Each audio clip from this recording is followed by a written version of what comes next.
Netflix, and the world has been open to me to watch films that I would never have actually paid for, but are now available on instant for me to actually watch.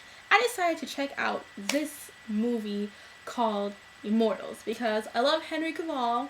Frida Pinto is cute, you know, that's my girl. And apparently, like, everyone from every single fandom is in this movie. Like, the guy who plays Klaus from the Vampire Diaries is in this. The guy that plays one of the little baby wolves on Teen Wolf is in this. I forget his name right now, but the adorable one with the smile, you know what I'm talking about. Whatchamacallit. The Henry Cavill Superman's in this, you know, it's just when Phantoms Collide, the guy from Twilight's in this as Poseidon, which was like good casting there, guys. So I wanted to check it out because, you know, I love Greek mythology, as many of you guys know, and this was just a piece of crap. Like, this is my whole thing. Like, you're gonna use Greek mythology, right? Is it really that hard for you to, like, Wikipedia the personalities of these deities so that you can know what they're actually like? I mean, is it really that difficult? Because it's like everyone takes the Greek gods and is like, okay. They live in the clouds, heaven, let's make them good. That's not what they are, okay? That's not how the whole thing works. They're hedonistic. They're one of the most human types of deity parthenons ever because they, like, have the most jealous human tendencies. They're not omnipotent. They're not all powerful. Like, can we stop trying to make them like these Judeo-Christianite people? Like, that's not how it works. And so basically, this, let me pull up the IMDb for this. This is the synopsis for this film. Theseus is a mortal man chosen by Zeus to lead the fight against the ruthless King Hyperion, who's on a rampage across Greece to obtain a weapon that can destroy humanity. And this was produced by Tarsem Singh. First of all, the main character's name is Theseus.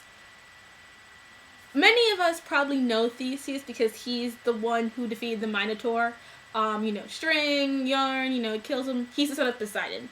That's not brought up here at all. Instead, like, his mother is called a whore because she got gang raped and no one would claim her, and he's a bastard, which, you know, lovely first, you know, diversion. You couldn't make him, like, you know, the bastard son of a god and, you know, make the gods so shitty. No, gang raped and now she's called a whore by the entire society.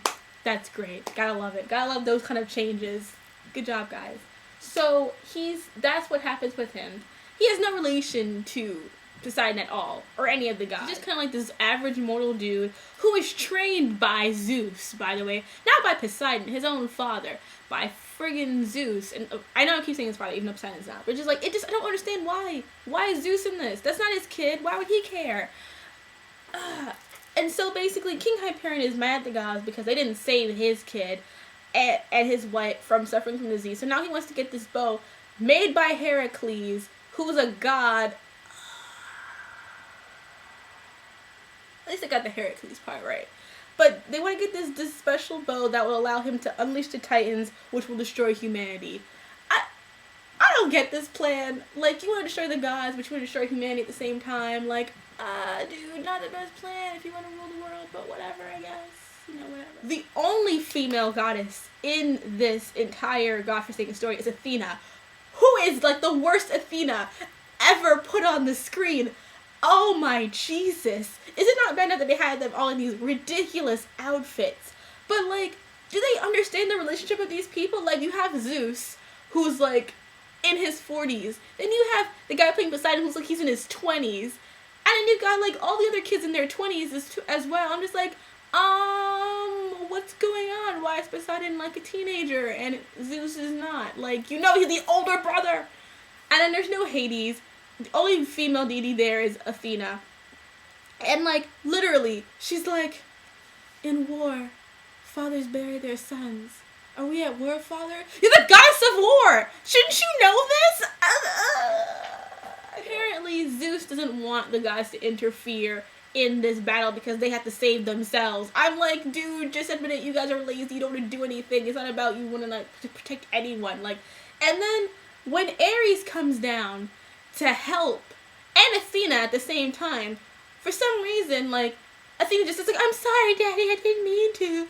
And it's like, forgiven. Ares is like, I just want to protect the human because we need him. And Zeus is like, kill you, Ares. I'm like, oh, what?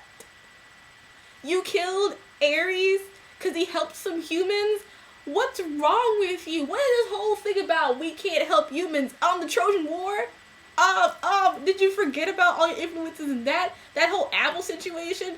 I don't, what are you trying to do with this film? It's like, and then it's like, I know I keep saying like a lot, I'm sorry, but then you get to this whole issue of like, alright, so the Theseus but not Theseus character, he has no relation to the actual figure, but everything about him is supposed to allude to that, because he fights a Minotaur-like character. He's always about him fighting these bull-like monsters and everything, so obviously we're supposed to make that connection. And the Oracle is named after his second wife that he actually has, and so is their kid. So this is supposed to be that Theseus, but it's completely just kind of like, so if he's not going to be anything like that person, why is he even named that character? Just name him after just give him some random Greek name, put him in some fictional random Greek world, and just do it like that. It's like, I don't understand why you have to butcher these characters in these stories. Like, there is enough drama and sex and violence in the actual stories that you don't need to bastardize them to such a degree. It's just so poorly done. Why was this made? And then like, you can tell this movie was supposed to be seen in 3D, because I'm watching it on my iPad. Mind you, it's Retina, and it's really good, but this was meant to be viewed in 3D, because some of these scenes are like these slow-mo long battle sequences. It's like, whip it good. I'm like, okay. I'm just kind of like, just taking like 5 minutes. I was just fast forwarding. It was just ridiculous. And it's so over the top. And then Mickey Rourke as Hyperion, wow, he was hamming that shit up. But I'll admit, when he was on the screen, I was bored as hell, because he was the only person like giving me any life. He's just eating shit like everywhere and like putting out people's eyes, killing like everybody who works for him. Like, go ahead, do what you gotta do, man. Kill them guys, get revenge for your little kid and whatever. It was boring.